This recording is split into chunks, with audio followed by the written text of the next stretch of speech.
If you're a court reporter, this is a good place to start.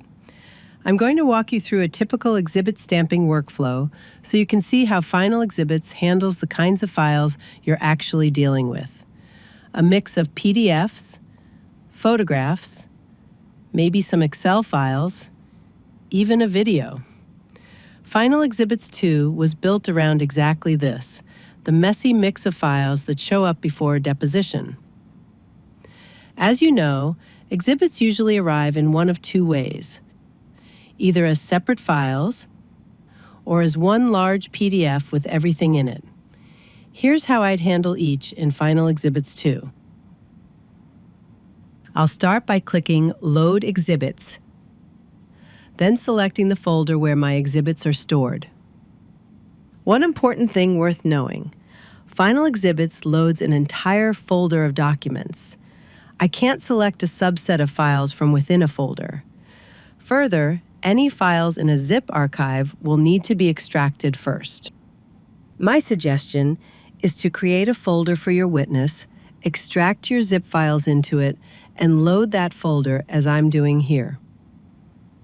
Once I've selected the folder, I can choose how to handle the different types of files in my exhibit set.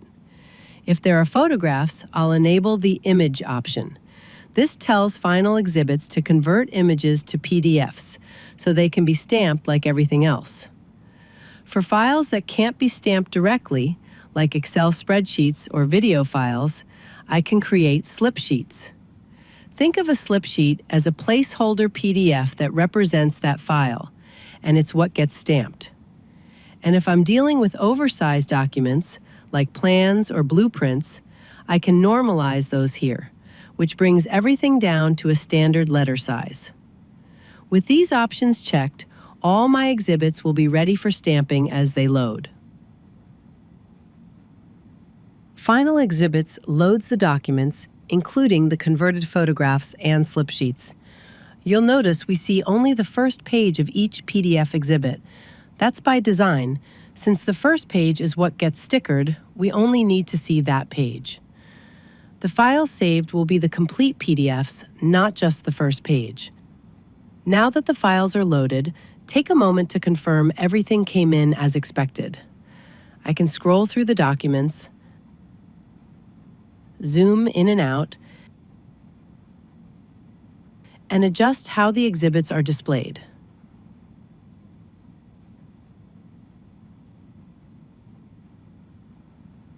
The sticker in the upper left is representative of what I'll be placing on my documents. Click Sticker Templates to change the color and layout of the sticker from the available options.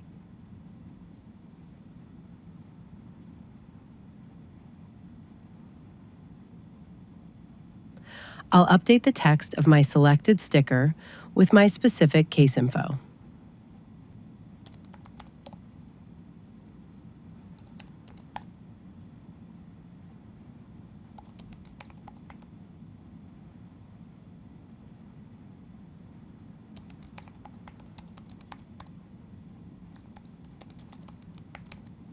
For the exhibit number, I can assign a prefix, for example, EX, and set my starting number.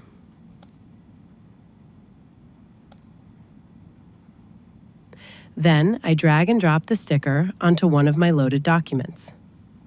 When I place the sticker, Final Exhibits applies that same placement across all the documents, so all the stickers are placed consistently. Before I save, I'll give all the stickers the once-over. As you know, the big issue is to make sure the stickers aren't covering anything important. Final Exhibits has a feature that helps with this. In the View drop-down, enable the See-Through Sticker option. This lets me see what's underneath the sticker without having to move it. If anything looks off, like it does here with Exhibit 2, where there's clearly some content under the sticker, I can easily move or resize it as needed. I'll give the remaining stickers a quick look, and once I'm satisfied with all the placements, I'll click Save Exhibits. Final Exhibits opens the Save dialog. You'll see there are several options here. Don't let that overwhelm you. The default settings are what you'll use the vast majority of the time. Just click Save and that's it. The exhibits are stamped and saved. But where do the stamped files go? Final Exhibits creates a new folder called Output in the same location as the original exhibits.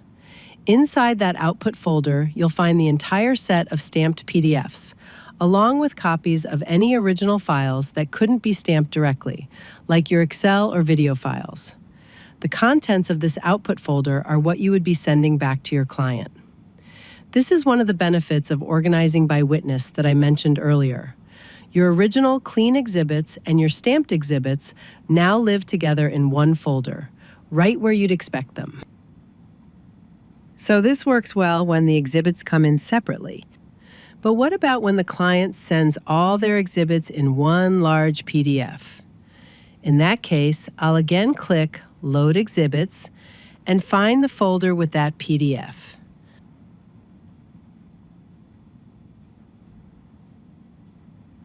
This time, I'll enable the option to bring in every page of the exhibit, not just the first.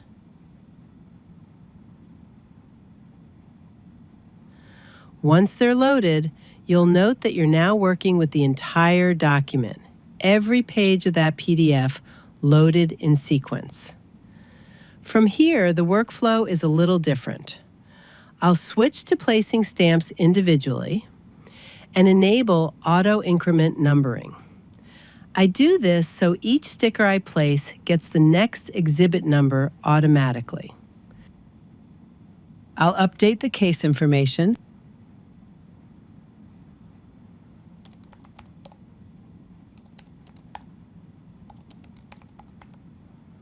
Then, as before, I drag and drop a sticker on each page where a new exhibit starts. In this example, my big PDF has 4 individual exhibits in it. For Exhibit 2, the document is oriented differently. So I'll right-click the sticker to reveal my options and rotate it to match the page orientation. Exhibits 3 and 4 are straightforward. I'll place those the same way we handled the first set of exhibits. When I'm ready to save, I'll enable the option to split the document into separate PDFs at the stamped locations.